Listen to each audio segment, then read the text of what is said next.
El papel de la Iglesia Católica durante el mundo novohispano. Buen día, jóvenes. El tema que trataremos hoy se titula El papel de la Iglesia Católica durante el mundo novohispano. Y antes de entrar de lleno, quiero hacerles una pregunta para que la respondan mentalmente. Es para incentivar la reflexión. ¿Alguno de ustedes se ha persignado alguna vez? ¿Ha ido a una posada en diciembre? ¿Ha visitado una iglesia en el pueblo? ¿Ha visto a su abuela rezar el rosario? ¿O ha ido a alguna fiesta patronal aquí en su comunidad o en algún pueblo cercano? Estoy seguro de que la gran mayoría lo ha hecho. Pues bien, jóvenes, eso que ustedes viven como algo natural, como algo de siempre, tiene un origen histórico muy específico que comenzó hace aproximadamente 500 años, cuando los españoles llegaron a lo que hoy es México. Y les tengo un dato que seguramente los va a sorprender. Según el Instituto Nacional de Estadística y Geografía, INEGI, en el censo de 2020, el 77.7% de los mexicanos nos declaramos católicos. Es decir, casi 98 millones de personas. Esto nos convierte en el segundo país con más católicos del mundo, solo por debajo de Brasil. ¿De dónde salió semejante cantidad de católicos? ¿Cómo se convirtió México en uno de los países más religiosos del planeta? La respuesta está en el tema que vamos a ver hoy. Empecemos por lo básico, jóvenes. Cuando yo les digo mundo novohispano, ¿qué me refiero? Me refiero al periodo histórico que va desde el año 1521, cuando cayó la Gran Tenochtitlán a manos de Hernán Cortés, hasta el año 1821, cuando México consumó su independencia. Son 300 años, 3 siglos completos en los que nuestro territorio dejó de llamarse Mesoamérica y pasó a llamarse Virreinato de la Nueva España. Durante esos 3 siglos, nuestras tierras fueron gobernadas por un virrey, que era el representante del rey de España aquí en América. Ahora bien, la pregunta clave es, ¿por qué la Iglesia Católica fue tan importante en ese periodo? La respuesta es sencilla, porque los españoles no solo querían conquistar territorios, oro y mano de obra, querían conquistar almas. Para ello era de suma importancia evangelizar a la población indígena, es decir, enseñarles la religión católica, bautizarlos, transformar sus almas y lograr su salvación. Pero aquí les voy a compartir algo que parece sacado de una película, pero que es totalmente real. En aquella época, los teólogos españoles discutían seriamente si los indígenas tenían alma o no. Sí, como lo escuchan. Se debatía si los pueblos originarios eran personas o no eran personas. Pónganse en los zapatos de un indígena del siglo XVI por un momento. Imagínense que llega alguien a su casa, a su tierra, y empieza a discutir si usted es humano o no lo es. ¿Cómo se sentirían? Ese debate tan importante se conoce como la controversia de Valladolid y ocurrió entre 1550 y 1551. De un lado, el fraile Bartolomé de las Casas defendió que los indígenas sí eran personas con derechos. Del otro lado, el filósofo Juan Ginés de Sepúlveda argumentaba que debían ser sometidos. Fíjense bien, jóvenes. Ese fue uno de los primeros debates sobre derechos humanos en la historia universal. Ahora, quiero que imaginen algo. Imagínense a 12 hombres vestidos con túnicas grises, descalzos, sin armas, caminando por caminos de tierra, enfrentándose a millones de personas que hablaban lenguas completamente diferentes, que tenían sus propios dioses, sus propios templos, sus propios rituales. Esos 12 hombres tenían una misión prácticamente imposible: convertir a todo un continente al cristianismo. Esos hombres existieron y llegaron a México en el siguiente orden. Primero, llegaron los franciscanos en 1524. Los llamaron los 12 apóstoles de México y fueron los pioneros. Después, en 1526, llegaron los dominicos y finalmente en 1533 llegaron los agustinos. Estas tres órdenes religiosas son las que con el paso de las décadas construyeron iglesias, conventos, escuelas y hospitales por todo el territorio. De hecho, seguramente por aquí cerca de la comunidad ustedes pueden identificar alguna iglesia vieja, antigua, con muros gruesos de piedra. Esas iglesias tienen en muchos casos más de 400 años de historia. Un nombre que deben recordar, jóvenes, es el de Fray Pedro de Gante. Él fundó en Texcoco, en el año 1527, la primera escuela de artes y oficios de toda América. Ahí enseñó a los indígenas a leer, a escribir, a pintar, a hacer música y a trabajar oficios europeos. Y algo admirable, aprendió náhuatl para poder predicar en la lengua de los indígenas. Aquí viene una parte que me encanta porque demuestra lo creativos e ingeniosos que fueron los frailes para resolver un problema gigantesco. El problema era este: los frailes no hablaban náhuatl, ni totonaco, ni maya, ni zapoteco, y los indígenas no hablaban español. ¿Cómo le haces para explicar conceptos tan complejos como pecado, cielo, infierno o salvación sin hablar la misma lengua? La solución fue brillante: usar imágenes. Los frailes se valieron de conceptos educativos de carácter sensorial, especialmente del aprendizaje visual, porque era más sencillo comunicarse por medio de imágenes que oralmente. Déjenme darles una comparación que ustedes van a entender a la perfección, porque es parte de su vida diaria. Los emojis. Cuando ustedes le mandan a un amigo por WhatsApp una carita feliz, un corazón o una carita triste, están comunicando emociones y mensajes sin usar una sola palabra escrita. ¿Cierto? Bueno, los frailes hicieron exactamente lo mismo, pero hace 500 años. Usaron dibujos, pinturas en paredes, lienzos y pequeños libros ilustrados llamados catecismos pictográficos para enseñar la religión. Increíble, ¿no? Además, aprovecharon que a los indígenas les gustaba mucho la música, el teatro y la danza.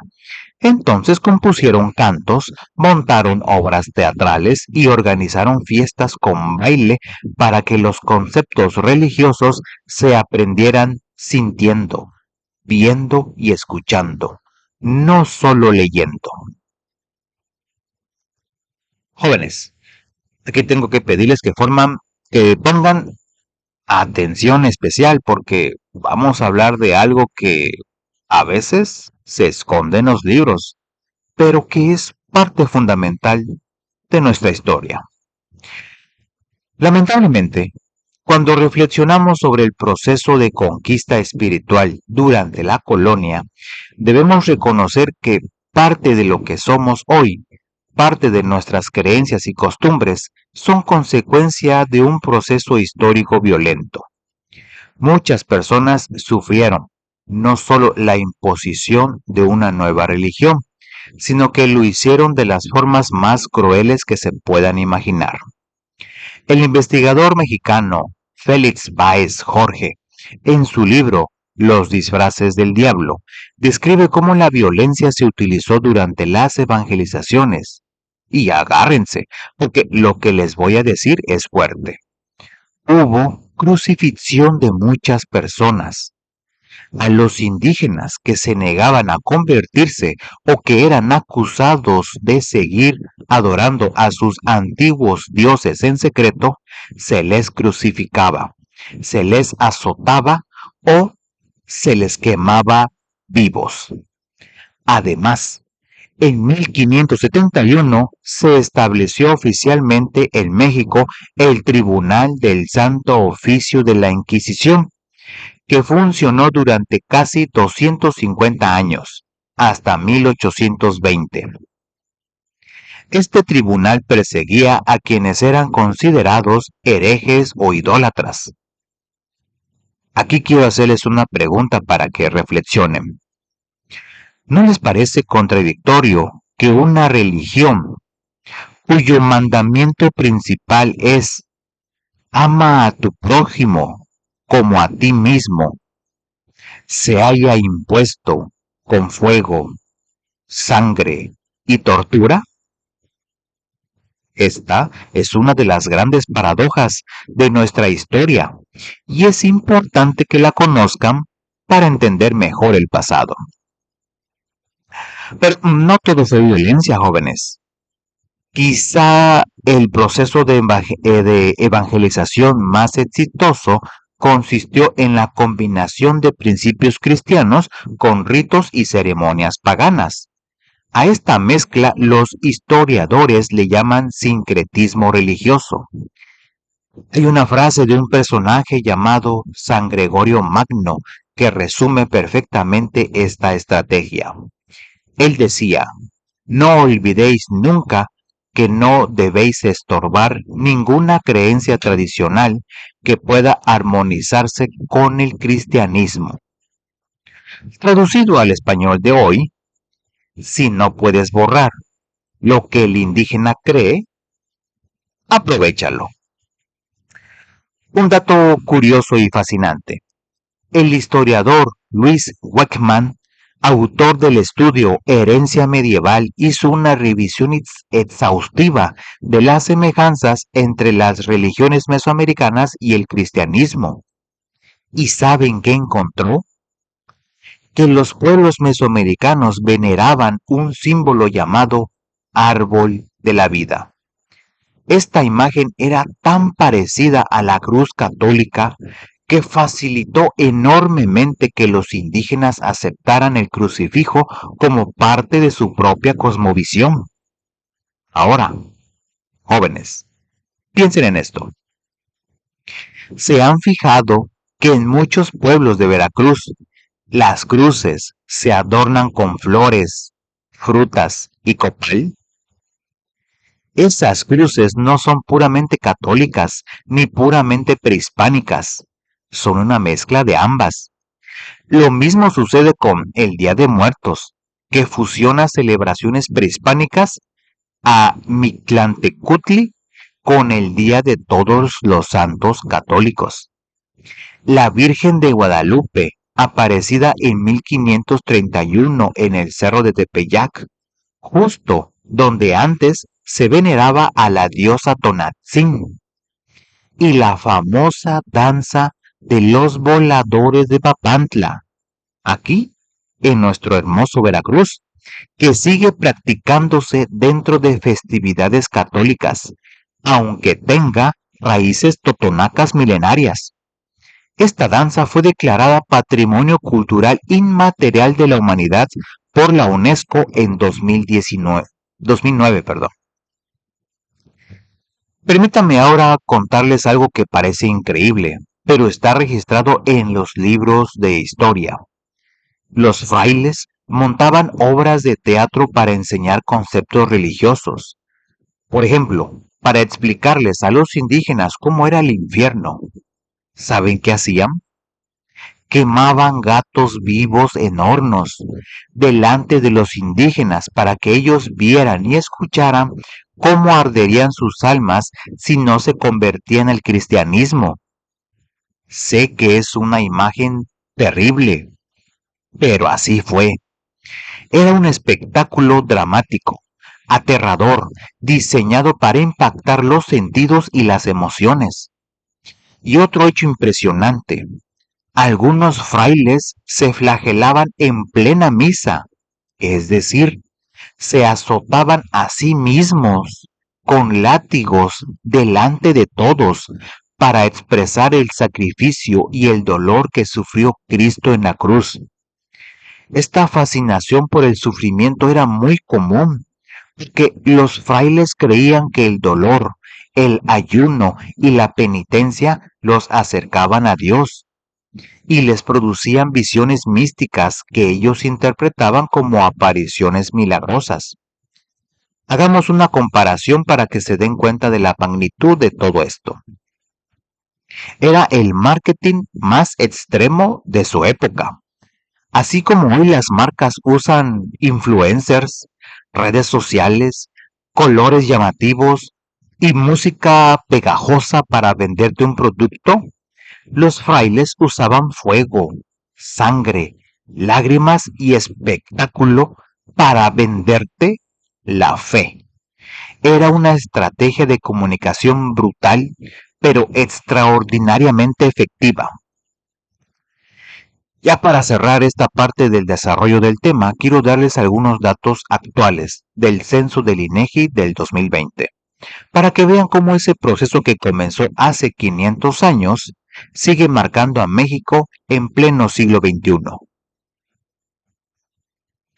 El 77.7% de los mexicanos somos católicos, aproximadamente 97.8 millones de personas.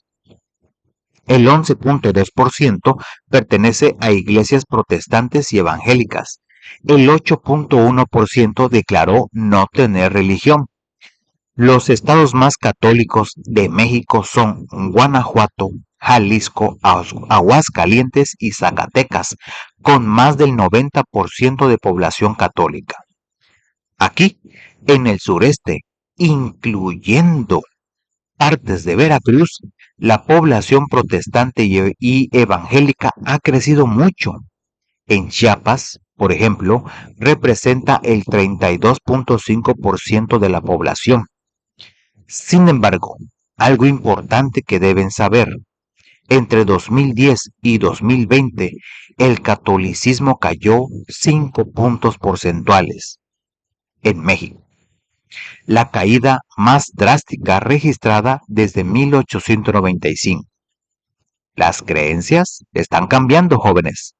La historia sigue escribiéndose. Muy bien, jóvenes, ahora sí, ya llegamos al cierre de este video y quiero que reflexionemos sobre lo que acabamos de escuchar. Hoy vimos que la Iglesia Católica durante el virreinato de la Nueva España jugó un papel absolutamente fundamental en la transformación de nuestro territorio. Por un lado, trajo educación, escritura, música, arte, hospitales y arquitectura. Por otro lado, impuso violentamente una nueva religión, destruyó códices, persiguió con la Inquisición y borró gran parte de las tradiciones milenarias de los pueblos originarios. Revisamos que los frailes, especialmente franciscanos, dominicos y agustinos, usaron métodos muy ingeniosos como el aprendizaje visual, el teatro, la música y el sincretismo para evangelizar a millones de personas. Y también descubrimos que muchas de nuestras tradiciones actuales, como el Día de Muertos, las danzas de los voladores, las cruces adornadas con flores y las fiestas patronales, no son puramente católicas ni puramente prehispánicas. Son el resultado de esa gran mezcla que ocurrió durante 3 siglos de virreinato. Ahora, jóvenes, porque es importante que ustedes conozcan todo esto. Para entender de dónde venimos, nos ayuda a entender quiénes somos. Porque cuando ustedes vayan a la fiesta del santo patrono del pueblo, de su pueblo o de otro pueblo, cuando vean a su abuelita prender una veladora, cuando participen en una procesión o cuando coloquen una ofrenda del Día de Muertos, van a poder verlo con otros ojos, ya no como algo que siempre se ha hecho, sino como una herencia de 500 años de historia, de luchas, de resistencia cultural y de mezcla. Les quiero dejar una frase muy poderosa que aparece en su guía, atribuida al jefe Pontiac, un líder indígena de América del Norte. Escúchenla atentamente. Cuando vinieron ellos, tenían la Biblia y nosotros teníamos la tierra. Y nos dijeron, cierren los ojos y recen. Cuando abrimos los ojos, nosotros teníamos la Biblia y ellos tenían la tierra. Reflexionen en esa frase, jóvenes. No la lean con tristeza, ni con odio, ni con resentimiento. Léanla con pensamiento crítico, porque la historia no se trata de buenos y malos, ni de víctimas y villanos. Se trata de entender cómo los seres humanos, con sus virtudes y sus defectos, construyeron el mundo que hoy habitamos. Les dejo esta invitación. Nunca dejen de preguntarse de dónde vienen las cosas. Nunca acepten nada solo porque así es o así ha sido siempre. Investiguen, cuestionen, reflexionen, porque el conocimiento es la única herramienta que nos permite no solo entender el pasado, sino también construir un mejor futuro. Muy bien, jóvenes, muchas gracias por su atención. Eso es todo por este video.